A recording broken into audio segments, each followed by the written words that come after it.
Did you know that after every 4 years, the FIFA World Cup generates over $6 billion in revenue? It is a corporate machine funded by the wealthiest brands on the planet.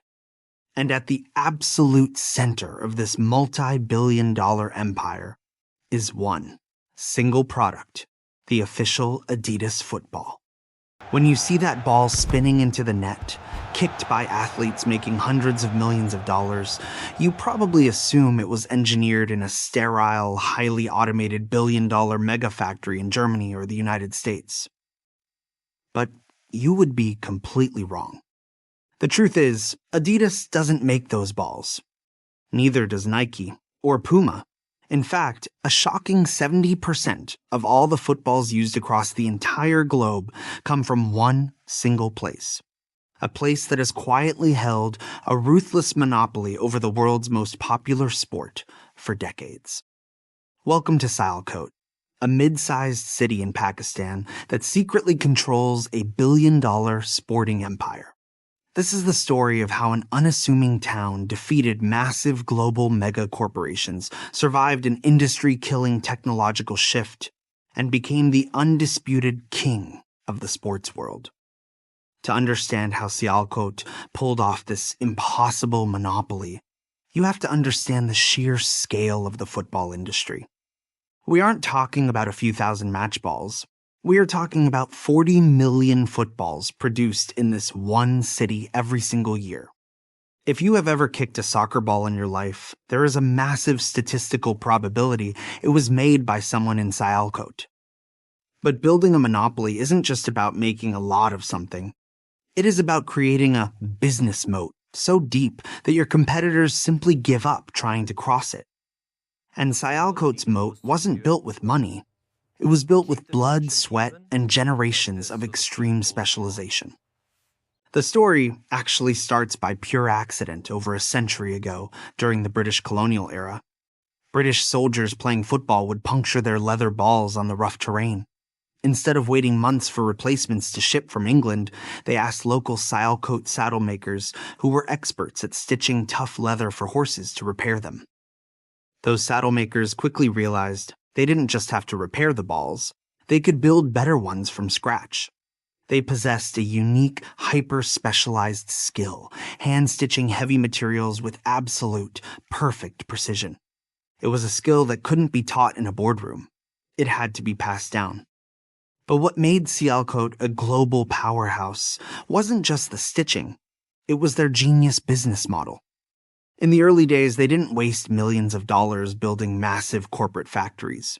They used a decentralized cottage industry model. Manufacturers would drop off raw synthetic leather panels to thousands of homes across the region.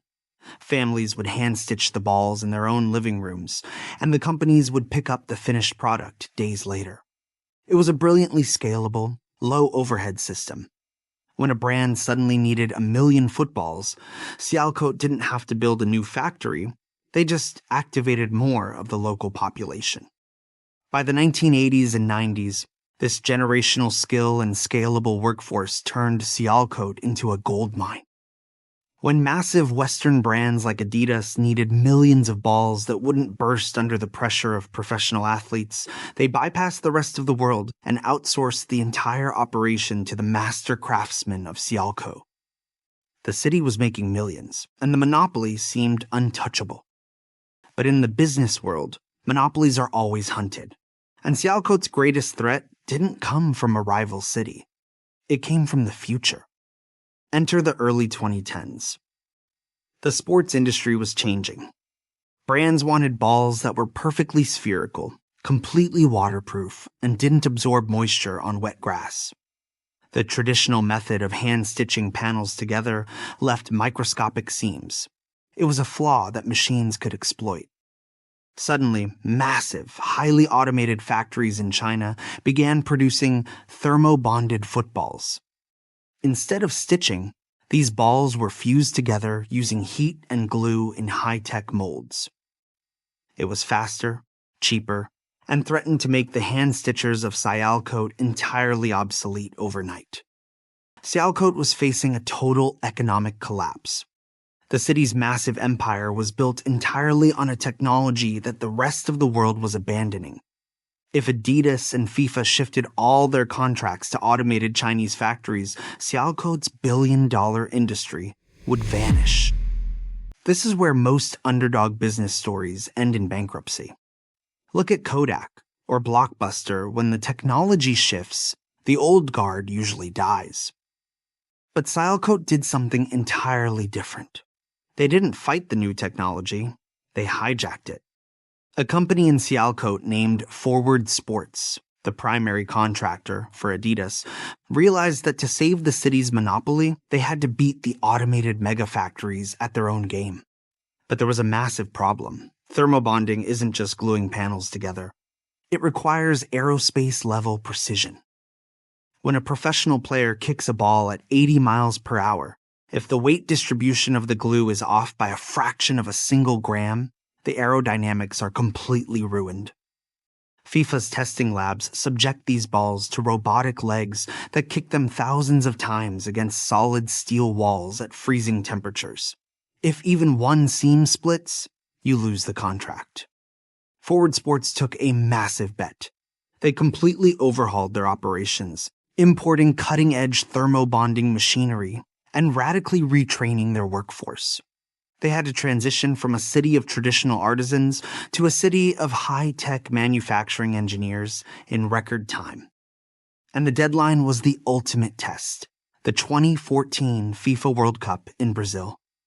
Adidas needed millions of the new Brazuca footballs, and they needed them to be flawless. Against all odds, Sialkot delivered. They didn't just match the quality of the automated factories abroad, they exceeded it.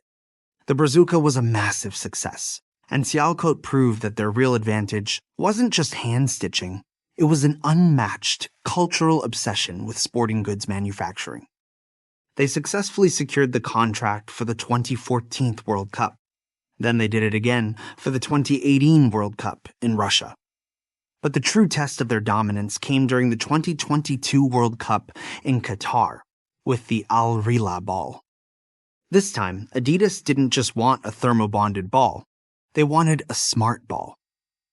Sialkot had to adapt their entire manufacturing line yet again, this time integrating a complex suspension system inside the exact center of the football to hold a 500 Hz motion sensor that tracked offsides in real time.